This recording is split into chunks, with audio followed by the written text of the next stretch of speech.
আমন্ত্রণ দীপ্ত সংবাদে। আপনাদের সাথে আছি আমি ইয়াসমিন সুমনা। সিলেটের দক্ষিণ সুরমায় ট্রাক ও পিকআপ ভ্যানের মুখোমুখি সংঘর্ষে ৮ জন নিহত হয়েছেন। আজ সকাল ৬টার দিকে তলিবাজারে এই ঘটনা ঘটে। নিহতরা সবাই নির্মাণ শ্রমিক। দক্ষিণ সুরমা থানার পুলিশ ও স্থানীয়রা জানিয়েছে, নিহত শ্রমিকরা পিকআপ ভ্যানে সিলেট থেকে সুনামগঞ্জের দিকে যাচ্ছিলেন, আর ট্রাকটি ছিল কাঁঠাল বোঝাই। সবার মরদেহ সিলেট এমএজি ওসমানী মেডিকেল কলেজের মর্গে রাখা হয়েছে। ঈদুল আজহার এখনও ৩ সপ্তাহের বেশি বাকি।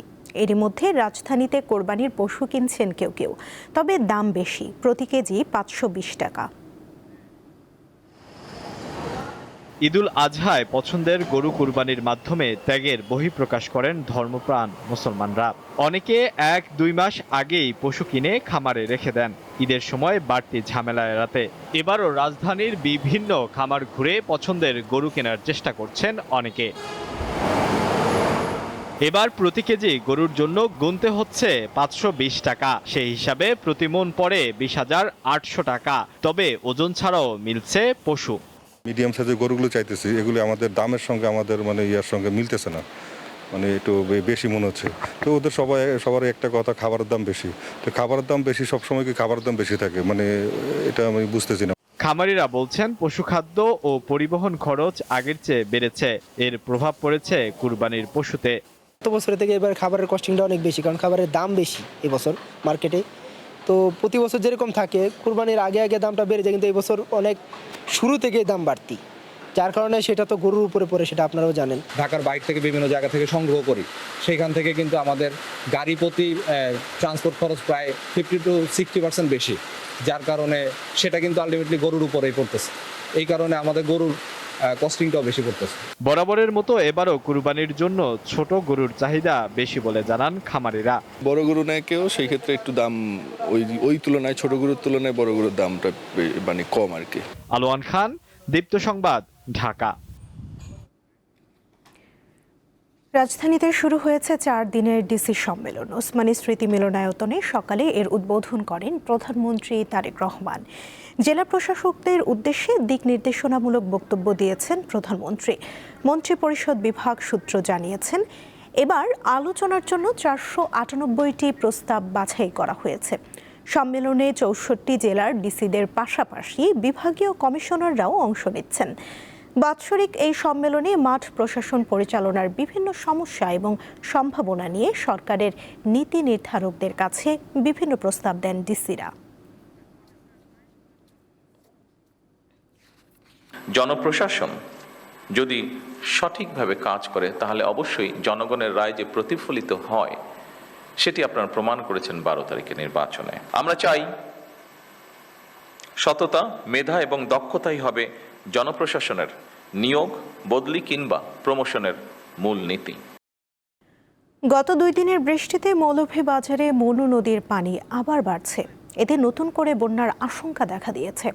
কাওয়াদিঘির হাওর থেকে বিস্তারিত জানাচ্ছেন সহকর্মী রোনালদো ধর। আমি এখন দাঁড়িয়ে আছি মৌলভীবাজার সদর উপজেলা এবং রাজনগর উপজেলার কাওয়াদিঘি হাওরের একাংশে, যেটা স্থানীয়দের কাছে 9 কান্দার অথবা 6 বিল নামে পরিচিত।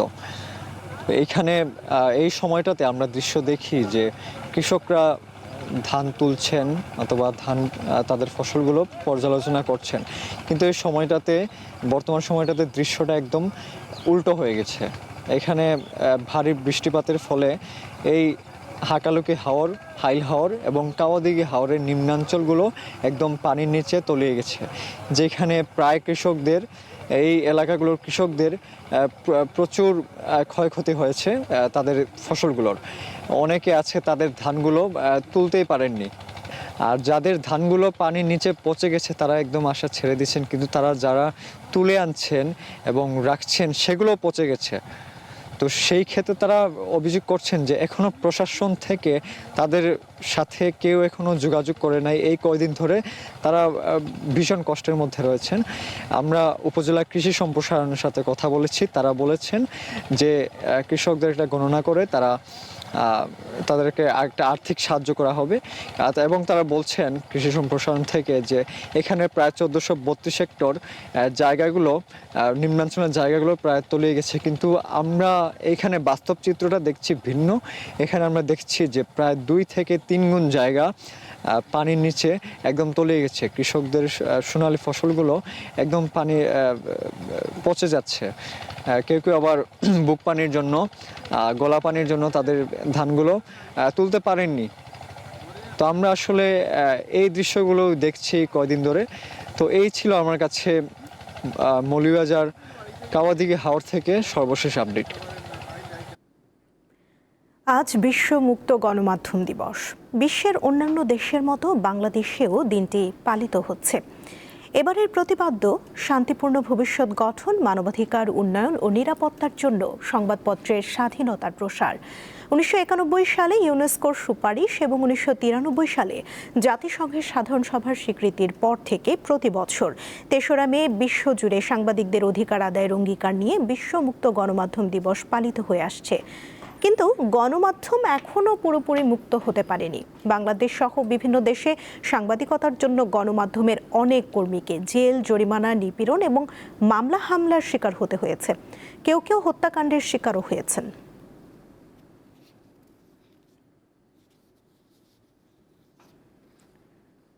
প্রায় 1 মাস ধরে বিদ্যুৎ বিভ্রাটে নাকাল নরসিংদীর মানুষ। শিল্পাঞ্চল খ্যাত এই জেলায় বিদ্যুৎ বিভ্রাটের প্রভাব পড়েছে কলকারখানায়।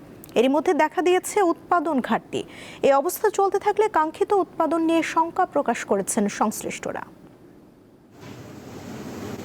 নরসিংদীর একটি কারখানার শ্রমিকরা এভাবে অলস সময় পার করছেন।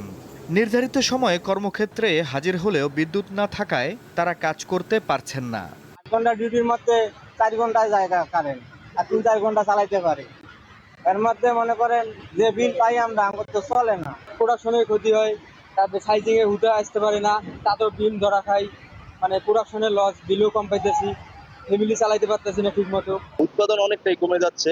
সেক্ষেত্রে মালিক পক্ষ অনেকটা হুমকির মুখে দাঁড়ায় গেছে যে ব্যবসা বাণিজ্য নিয়ে। তৈরি পোশাক আর কলকারখানার নগরী হিসেবে পরিচিত নরসিংদীতে প্রায় 1 মাস ধরে দেখা দিয়েছে বিদ্যুৎ বিভ্রাট। দিনে 7 থেকে 8 ঘন্টা পর্যন্ত বিদ্যুৎ থাকছে না।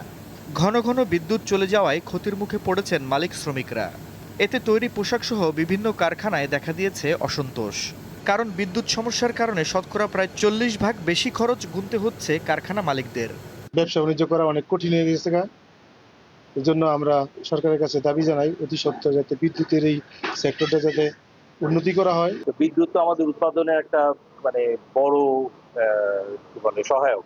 এখন এই জিনিসগুলির জন্য আমাদের উৎপাদনটা মূলত ক্ষতিগ্রস্ত হচ্ছে এবং আমাদের ব্যবসা ক্ষতিগ্রস্ত হচ্ছে, অর্থনীতিতে ক্ষতিগ্রস্ত হচ্ছে। বাংলাদেশ টেক্সটাইলস মিলস অ্যাসোসিয়েশনের মুখপাত্র দ্রুত পরিস্থিতি উত্তরণে প্রয়োজনীয় পদক্ষেপ নেওয়ার দাবি জানান। আর পল্লী বিদ্যুৎ সমিতি বলছে, গরমে বিদ্যুতের চাহিদা বেড়েছে। বাদল হয় তখনই আমরা ডিমান্ড কমে যাবে। এছাড়া আমরা আপনাদেরকে আশ্বস্ত করতে চাই, আমাদের সামনে আমাদের একটা 2500 একটা গ্রিড আমাদের চালু হবে।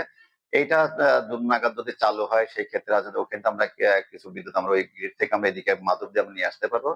এটা আসলে পরে আমরা ইনশাল্লাহ গ্রাহকের ভোগান্তি অনেকটাই লাঘব হবে আর কি। আমার মনে হয় সরকারের একটা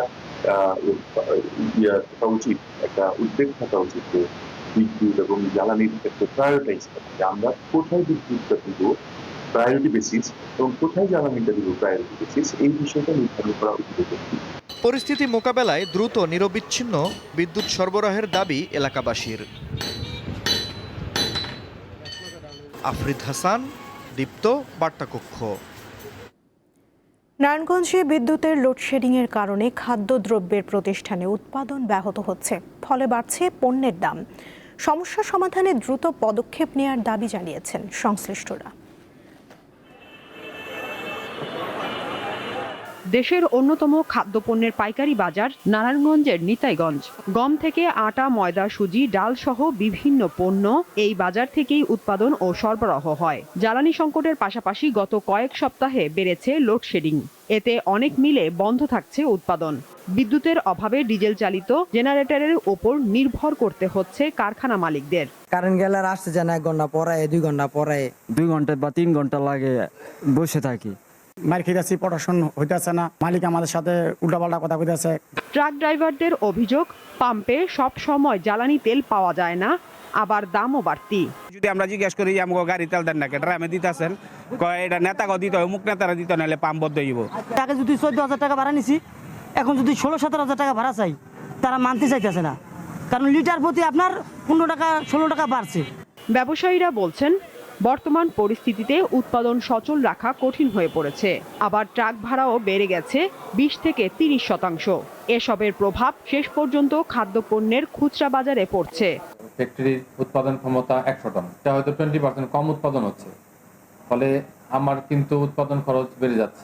মানে একটা বস্তা যদি 100 টাকা বাড়ে, এটা তো আপনার কেজিতে আড়াই টাকা 5 টাকা বেড়ে যেতেছে। সব পাম্পে আগের মতো অ্যাভেলেবেল আপনার দিয়ে দুক, তেল সাপ্লাই দিয়ে দুক, আর আপনার লোডশেডিংটাও যাতে কমে, এটারই আমাদের কামনা। ট্রাক ড্রাইভারদের একটি বক্তব্য, ব্লেকে তারা তেল কিনতেছে 10-20 টাকা বেশি দিয়ে। এইটা কিন্তু আমাদেরকে খেয়াল রাখতে হবে যাতে করে কোনো সরবরাহ বিঘ্নিত না হয়। আমাদের কিন্তু এতে করে জিনিসপত্রের দাম বেড়ে যাবে, একবার জিনিসপত্রের দাম বেড়ে গেলে আর কমানো কিন্তু আমাদের জন্য মুশকিল হয়ে যাবে। জ্বালানি ও লোডশেডিং এর সমস্যা সমাধান করে উৎপাদন ও সরবরাহ স্বাভাবিক রাখার দাবি স্থানীয় ব্যবসায়ীদের। সাদিয়া চৌধুরী, দীপ্ত, বার্তাকক্ষ। আন্তর্জাতিক প্রসঙ্গ। যুদ্ধ স্থায়ীভাবে বন্ধের লক্ষ্যে যুক্তরাষ্ট্রের কাছে 14 দফার একটি শান্তি প্রস্তাব পাঠিয়েছে ইরান। প্রস্তাবটি দ্রুত পর্যালোচনার ঘোষণা দিয়েছেন যুক্তরাষ্ট্রের প্রেসিডেন্ট ডোনাল্ড ট্রাম্প। তবে প্রস্তাবটি গৃহীত হওয়ার সম্ভাবনা নিয়ে তিনি সংশয় প্রকাশ করেছেন। সম্প্রতি ইরানকে 9 দফার একটি শান্তি প্রস্তাব দেয় যুক্তরাষ্ট্র। তেহরান সেই প্রস্তাবের জবাবে এই 14 দফার প্রস্তাব দিল। এতে হরমুজ প্রণালী উন্মুক্ত করা এবং নৌ অবরোধ তুলে নেয়ার পাশাপাশি পারমাণবিক কর্মসূচি নিয়ে আলোচনা পরবর্তী সময়ের জন্য তুলে রাখার কথা বলেছে ইরান। পাকিস্তান সরকারের মধ্যস্থতায় এই কূটনৈতিক প্রক্রিয়া চলছে। এদিকে লেবাননের ভূখণ্ডে অবস্থানরত ইসরায়েলি বাহিনীর অবস্থান লক্ষ্য করে একের পর এক হামলা চালাচ্ছে হিজবুল্লাহ। সেখানে ইসরায়েলি হামলায় 24 ঘন্টায় 41 জন নিহত হয়েছে।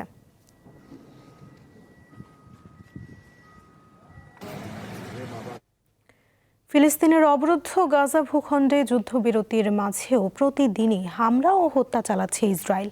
উপত্যকাটিতে সবশেষ হামলায় আরও 7 জন নিহত হয়েছে। এতে করে ভূখণ্ডটিতে 2023 সালের 7 অক্টোবর থেকে এখন পর্যন্ত মোট নিহতের সংখ্যা দাঁড়িয়েছে 72,608 জনে।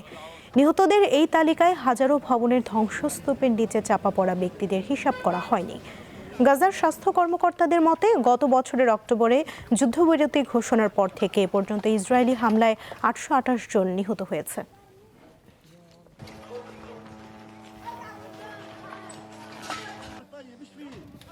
বিএসজেএ মিডিয়া কাপ ফুটবল টুর্নামেন্টের উদ্বোধনী ম্যাচে সমকালকে 1-0 গোলে হারিয়ে টুর্নামেন্টের শুভ সূচনা করেছে দীপ্ত টিভি। সকালে বাফুফের আর্টিফিশিয়াল টার্ফে ম্যাচের শুরু থেকে আক্রমণাত্মক ফুটবল খেলে দুই দল, তবে কাঙ্ক্ষিত গোলের দেখা পায় শুধু দীপ্ত টিভি। দলের অধিনায়ক মির্জা সাকিবের অ্যাসিস্ট থেকে দলের হয়ে একমাত্র জয়সূচক গোলটি করেন ইমাম হোসেন। ম্যাচের বাকি সময়ে সমকাল গোল শোধের চেষ্টা করলেও দীপ্ত টিভির রক্ষণভাগ ভাঙতে পারেনি। ফলে 1-0 ব্যবধানের জয় নিয়ে মাঠ ছাড়ে দলটি। দুর্দান্ত পারফরমেন্সের সুবাদে ম্যাচ সেরা নির্বাচিত হন গোলদাতা ইমাম হোসেন। এ জয়ে টুর্নামেন্টে আত্মবিশ্বাসী পথ চলা শুরু হলো দীপ্ত টিভির।